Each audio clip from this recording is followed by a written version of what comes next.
press record. All right, welcome to the Conejo Valley Unified School District Focus on Your Future workshop, the NCAA and the college-bound athlete. My name is Rachel Kelter, and I'm the counselor at Century Academy. This session is being recorded and will be available after the event. Closed caption is available as well as translation. So if anyone needs translation, let us know in the chat, and we can give you more directions in terms of how to access that. Questions should be submitted through chat, and we will cover the questions at the end of the presentation. I'm delighted to introduce Pablo Diaz, counselor at Moore Park College for student athletes. Thank you so much for joining us tonight. I'm going to pass it over to Pablo. Thank you very much. Good evening, everybody. As was mentioned, I'm Pablo. I'm a counselor at a local community college, Moore Park College. It's a wonderful college that I will spend some time towards the end of this presentation to speak to the opportunities Moore Park College can provide you, not just athletically, but academically as well. As you can see from my brief bio, if you had a chance to read, that I was a former student athlete. I was a 4-year varsity athlete in high school in the sport of baseball. I was an amateur kickboxer and ultimately was a boxer at San Jose State University. So I come to you from a perspective of somebody who's played sports essentially all throughout school, and somebody who is working and is in on the deep end, working in athletics, working with student athletes and those that are aspiring for NCAA or NAIA competition. So throughout this presentation, I'm going to take you to a few websites, provide you with a few resources, and within the chat, I'm going to provide you those links at the end. So you could click on the chat link, it'll go straight, open up in your browser, and then you could bookmark that page. That'll be a golden opportunity for you to do some further research and get some further insight on what the NCAA expects in terms of the expectation, because it is vastly different from high school athletics to college athletics, whether it be community college or university level. So at my time at Moore Park, I've served roughly 16 sports every season. We added on beach volleyball and wrestling towards the 2017-18 season. So we were at 14 sports. We've expanded to 16. And I've been very, very busy as a result. We have close to 300 to 400 student athletes every year.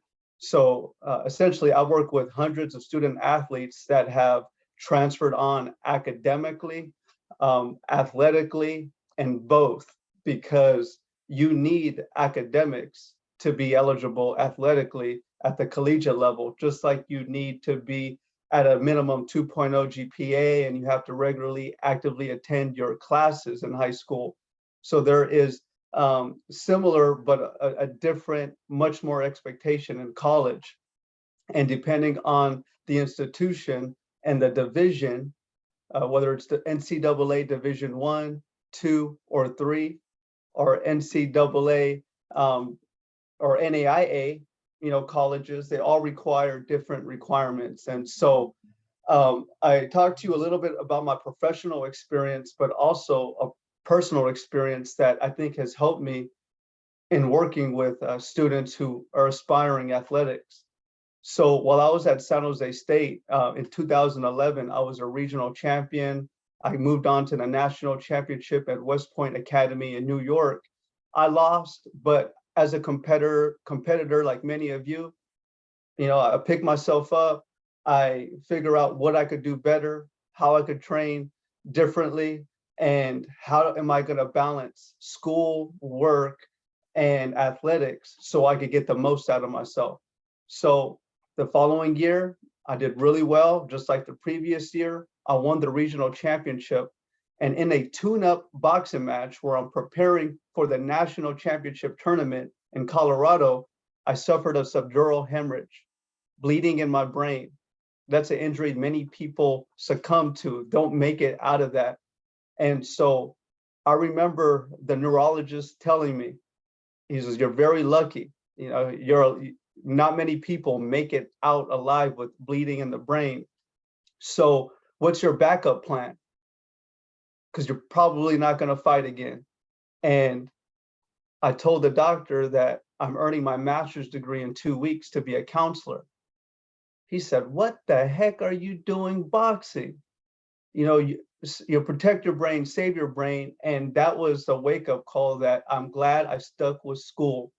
Even if you are in school and what's keeping you engaged and connected is the athletics, maybe you're on the volleyball team, soccer team, badminton team, tennis team, baseball team, and that's what's keeping you going in school, we still have to figure out what are some other interests, because college is different than high school where you get to pick your subject, you get to pick your classes.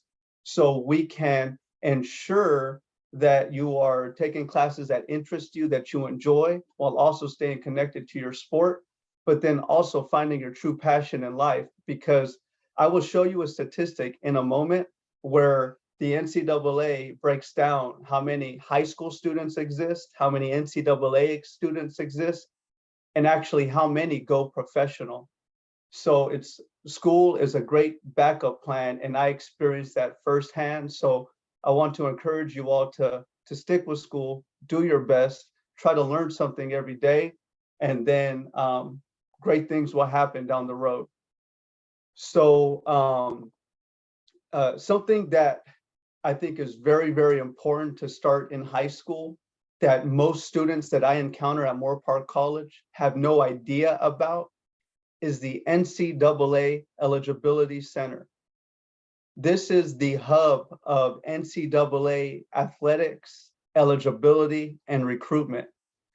And in order to compete at the NCAA level, you have to have an account. So just like you have a high school student ID, you will need to register and have an NCAA ID.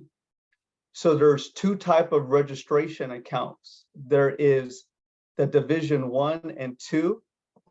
And to briefly go over that,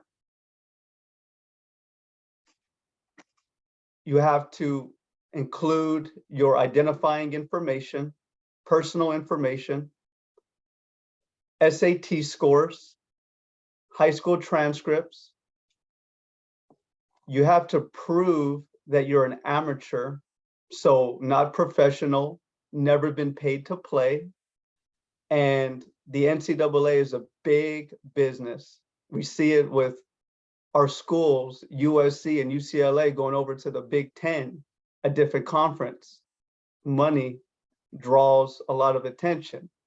NCAA also requires a $100 fee to assess your eligibility. That's important to know. And NAIA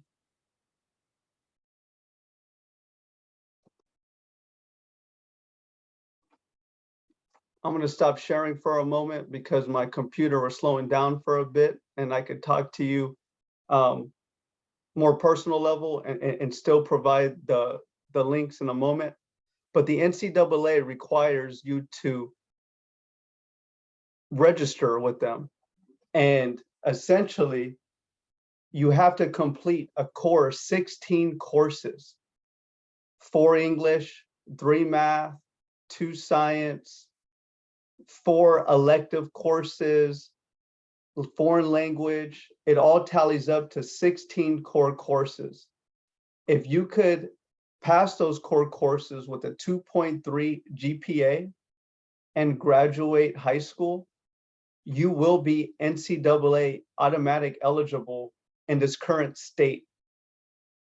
Right now, the NCAA is not requiring SAT or SAT test scores to be Division 1, 2, or 3 eligible as a result of COVID-19 and the impact that that's had on education. And that is on the NCAA website.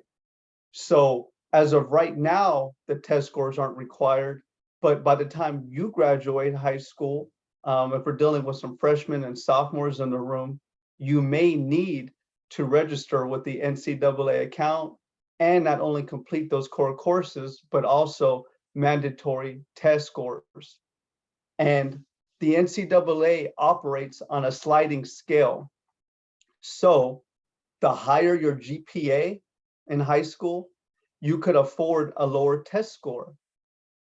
The lower your GPA, the higher your test score has to be.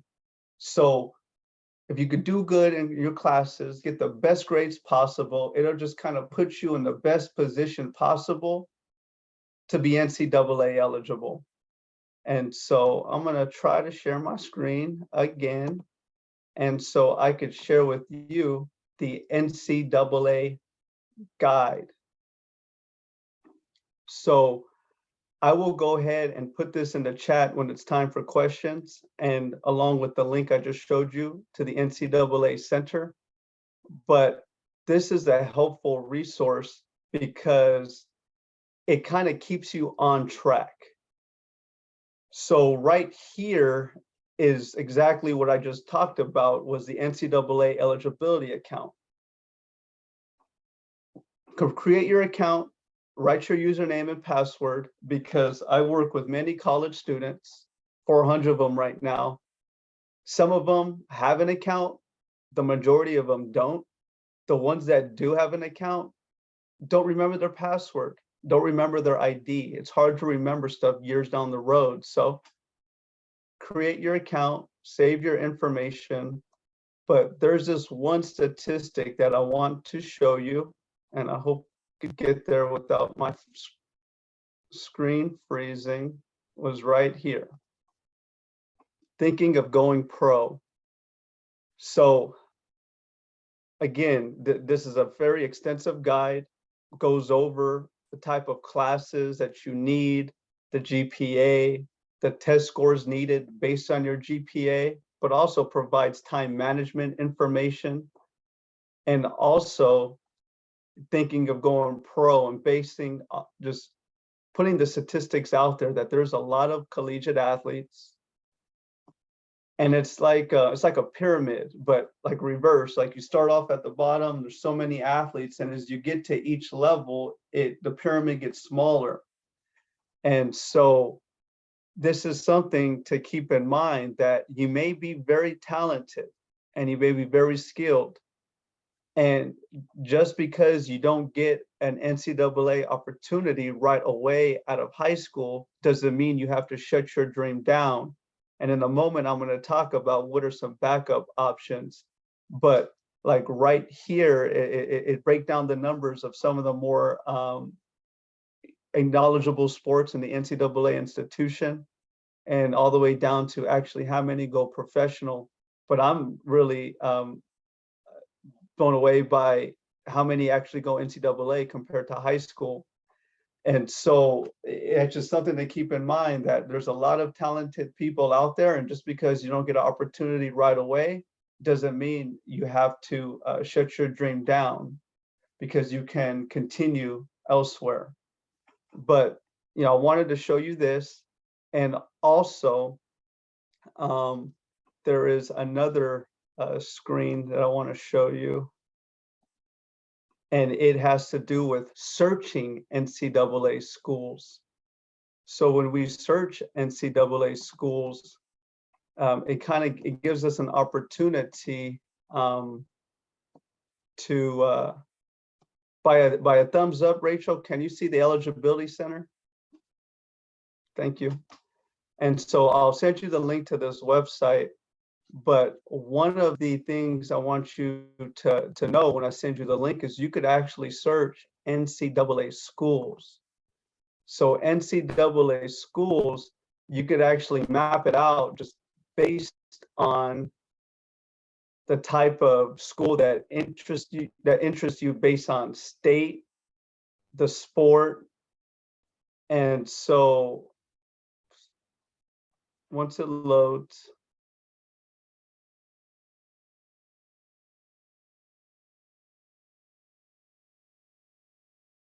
so it has information here on student athletes. So that's where I got the guide that I will update.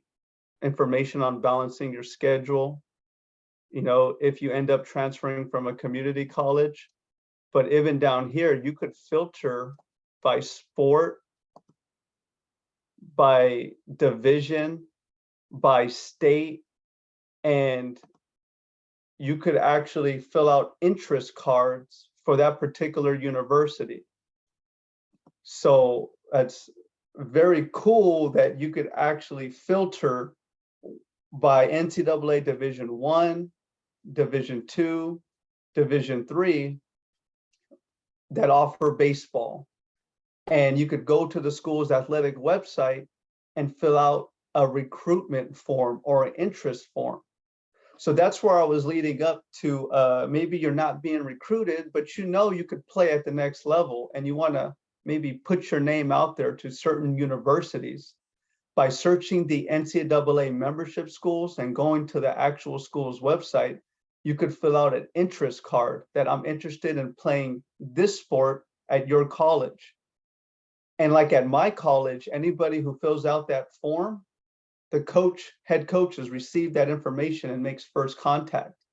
That's an athletic rule that in recruitment, oftentimes coaches have to make the first contact in terms of recruiting. So there's a lot out there about the NCAA and recruitment and rules and eligibility, but that guide that I'll provide you will be very helpful. And lastly, before questions, Moore Park College is a great landing spot. Moore Park College is up for the Aspen Award, which is the highest award a community college can get. And we're top 10 in the nation among community colleges. That's not just because, of the transfer rates, not because of graduation rates, but also based off of, are our students getting employed? Are they finding jobs after transfer? What is their income earning after earning an AA degree? How do we support students of diverse backgrounds? There's so much that goes into the college for the rating, and we're regularly a top college, California community college, and actually #1 in the state in transfer. When it comes to transferring to a CSU or UC, that's quite amazing. But also we have some notable athletic programs. We have a women's basketball team that was #1 and #2 in the state, respectively, right before COVID happened, the years leading up to COVID. Last year, we made it to the semifinal championship. Our women's basketball team has lost 5 total games in the last 3 years. We've had a state champion in wrestling 2 years ago. We had multiple state champions in track and cross country. Our football team is competitive right now. We're 2-2. We had recently had 2 baseball players drafted, come to our college, go to a university and get drafted. And we have 2 former football players on practice squads and NFL teams. So, as you can mention, I'm throwing names out there in these individual cases is because it's rare to make it, at a very, very high level, but California Community College is a very, very great hub to transfer to the NCAA institutions or even the NAIA schools. There are 117 California community colleges. We get to compete with a lot of them. Whether you go to Ventura, Oxnard, Moore Park, LA Community College District, we all compete against each other, and we feed the NCAA institutions, the California community colleges. So if you don't get recruited for a university, you land short of getting an athletic scholarship, and you don't get admitted academically. Moore Park College will be a great landing spot, and we have a great support staff, great counselors that will help you get to the next level, whether academic or athletic. And also, let's say you want to play at the next level, but you don't get recruited athletically, but you get admitted to a university out of high school. That's a great accomplishment. Maybe you could continue that sport intramurally, because there's club sports. I started a club when I was in college, so I could, compete and hang out with like-minded people. So you could start a club, there's intramural sports, and you could also walk on to a university. That means you're at a particular college, you're there, you want to compete, touch base with the coach, the team captain. That stuff's all accessible online. See when the tryout date is, show up, give it your best effort. Maybe you make the team, earn a scholarship, earn a walk-on opportunity. There's so many opportunities out there, whether it's athletic or academic. I think the college-bound athlete creates more opportunities for themselves. It's almost like I have an academic opportunity and also athletic opportunity. And you could use both to make a really good situation. And if not, again, we could focus on the academic side of things because student athletes are so used to working out their bodies, and not oftentimes we're really thinking about our long-term future. What are we going to be 5 years, 10 years down the road? So that's where I'll leave it off at. That I'm gonna start sharing these links. We're gonna open it up for questions. But if you land short of a university, Moorpark College will be a great landing spot. I'm first gonna put in the chat again my name and also my email address for anybody who would like to send me an email and ask further questions. I've been doing these high school nights for a very long time. And I've actually worked with students come into my office and say, I remember you at Newbury Park High School. Or I remember you at Westlake High School. I remember you at TO or wherever I was at. So I love coming to these events because they have a lot of value. And but also I like to help. So I guess maybe take any questions. Thank you so much. That was really helpful. Now, if anyone has questions, go ahead and put it in the chat. I think while people think of questions, one thing that I have some students confused about is with Division 1, 2, and 3. Division 1 and 2 offer scholarships, athletic scholarships, and Division 3 does not offer athletic scholarships. Division 3, a student needs to get into this school as a student first. So a student wouldn't need to worry about the NCAA eligibility requirements for Division 3, but you definitely need to think about those 16 core courses for Division 1 and 2. Absolutely. What I tell students is I'm not as familiar with the high school entrance requirements, but I knew from a community college, the golden ticket is an AA degree. You earn an AA degree at a community college, and you have a 2.5 GPA, academic GPA. They don't weigh so much your athletic units. So if you get a bunch of A grades in your PE classes, they eliminate that. They want to see your academic GPA.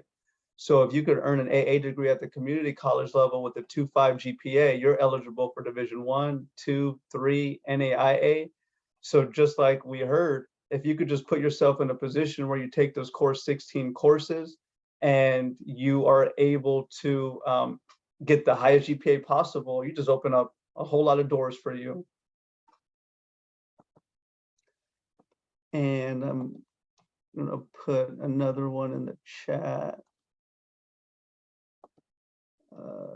So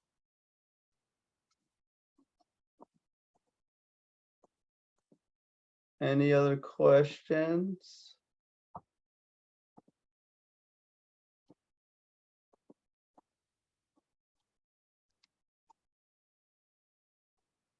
So Rachel, I'm trying to figure out how to load an attachment. Is it possible, like I could email it to you and then we could maybe upload it or email the participants? Because I have the links there in my email address. I'm gonna put the Moorpark College, website as well for athletics, but the college-bound athlete, I just can't seem to upload that. Yeah, you can certainly send me the attachment. What is NCSA? Is this different from NCAA? I've never heard of NCSA. I have. So NCSA is a program that it's definitely separate from the NCAA. They provide information for student athletes about the recruiting process. I believe you can also pay for an account and they will try to help you, I suppose, with the recruiting process, if I'm right, but I wouldn't necessarily pay for a service. It's more trying to help student athletes with the process. I don't know that much about it, but usually if you sign up for it, you'll get emails giving you information about the recruiting process, about NCAA and that sort of thing. Yeah, that's yeah, I wouldn't pay for anything. There's a lot of information available just by going to the NCAA website that's on there, and by going just to the NCAA homepage. There's a lot of information that you could find on your own. There's them in a high school portal. There are accounts where, like I know for football, for example, there's an account called Huddle where a student can create their own profile, upload their own video and tape, and like upload for people who are recruiting the area can see. So there's a lot of things you can do for free out there. So before paying for anything, just look at what's available over the web. And I see a question for 2023, high school grads are SAT required? As of right now, no. On the NCAA website, it has like the COVID-19 waiver. And for this academic year in the 23-24, as long as you have the core 16 classes, you graduate high school with a 2.3 academic GPA, you are automatically certified to be NCAA Division 1, 2, or 3. So that's good news for a lot of students. But beyond that, I don't know.